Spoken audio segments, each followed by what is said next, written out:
guys, ang lakas na ng hangin. Okay lang sana kung ulan lang guys, kaso may dalang hangin, nakakatakot.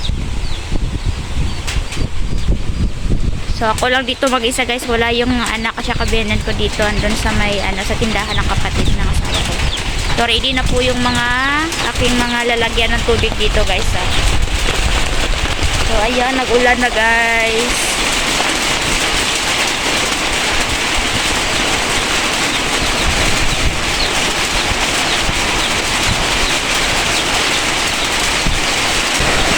Ayan guys, so lakas ng hangin ko.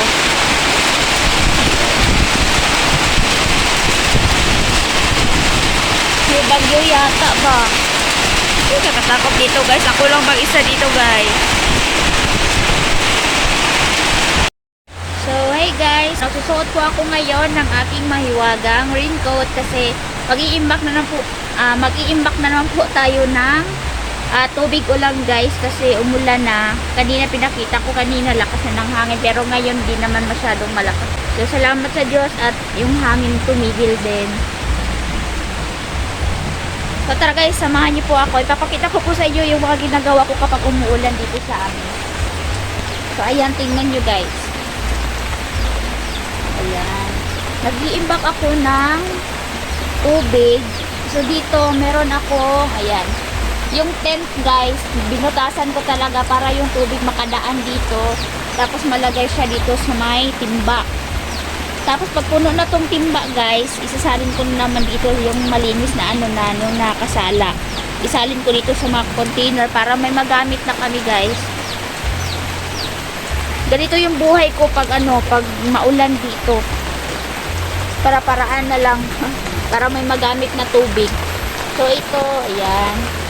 Dito sa likod ng bahay namin guys. Ayan, sinasala ko yan. May mga sala yan para yung dumi hindi siya sasama. Malinaw naman yung tubig dito guys. Kasi yung unang talaga ng tubig dito sa tent, hindi ko yan sinasala para matanggal muna yung mga dumi. Pero pag pag medyo malinaw na po yung tubig, saka ko na siya isasala. So, ayan guys. O, dito. Medyo malakas yung tubig dito, kaya dito ako naglagay ng timba guys.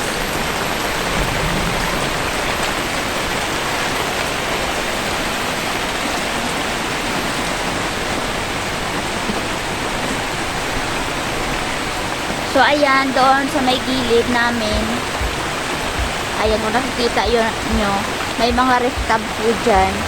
So, dati kasi, sabi ng asawa ko, binili po niya yan kasi lalagyan niya daw yun ng mga isda. Kaso, sabi ko, wag na lang isda yung ilagay. Tubig na lang ng ulan kasi mahirap mahirap dito pag ulan guys. Kasi yung puso nga namin, nakita nyo sa nakaraang vlog ko na yung puso namin hindi siya magamit kasi lakas ng tubig. So, ito, ayan. O, diba? Parang may lang ako, may gripo. Binutasan ko talaga yan, guys. O, yan, tingnan nyo. Ito, buti na lang, nawala na yung hangin, guys. Hindi na masyadong mahangin. Ulan na lang. So, ayan, titingnan natin, guys, pag puno na siya. Para pag puno na, isalin di pa. Isasalin natin yan pag puno na. So, andito, ang dami naming mga lagayan ng mga yung mga bote. Kasi nga, yung asawa ko, nag-aalaga siya ng isda. Tapos, binibenta din niya. So, ito, malapit na siguro itong mapuno, guys. O, ayan. Isasalin na natin to guys. Kuha muna tayo ng tabo.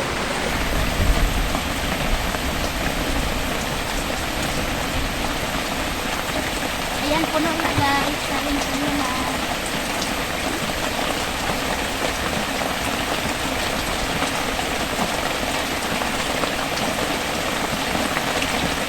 Nandito ako dito guys. Pag may ulan, dito yung ginagawa ko.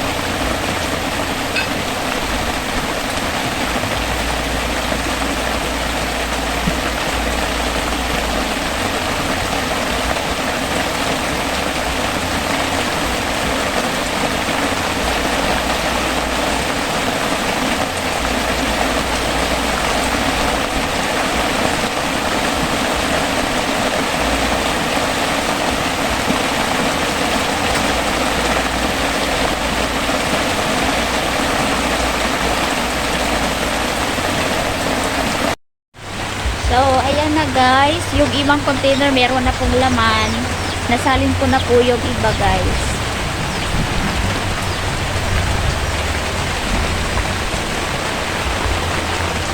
So ito, kunti na lang. Yung dalawang kunti na lang yung isa. Malapit na yung mapuno. So ito lang yung mga ginagawa ko guys pag uulan dito. Nag-iimbak ako ng tubig kasi nga mahirap yung yung puso namin dito ba.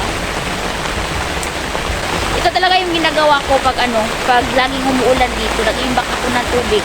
Hugas ng plato, yung pambuhos ng CR. Pero hindi lang namin to iniinom guys kasi nagbibili lang kami ng tubig mainom. So ayan guys, salamat po sa panonood ng aking mga video guys.